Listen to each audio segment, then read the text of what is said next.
হে everyone, আসসালামু আলাইকুম। আশা করি তুমি সকলে অনেক বেশি ভালো আছো। আলহামদুলিল্লাহ, আমিও ভালো আছি। তো আজকে সকালেই কিন্তু আমরা বাড়ি থেকে ঢাকায় ফিরেছি। সকাল 6টা 43-এ আমরা বাসায় এসে পৌঁছেছিলাম।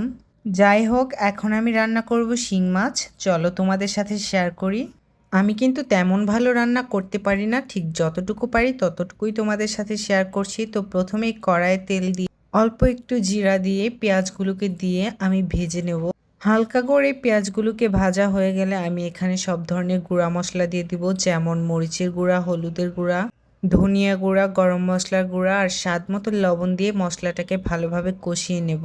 এই তো আমার মশলা কষানো হয়ে গেছে। এবার আমি মাছগুলোকে দিয়ে দিব। মাছগুলোকে দেওয়ার পর নেড়েচেড়ে ভালোভাবে মিশিয়ে নিতে হবে। এরপর আবারও পরিমাণ মতো পানি দিয়ে দিতে হবে যেন মাছগুলো প্রপারলি সিদ্ধ হয়।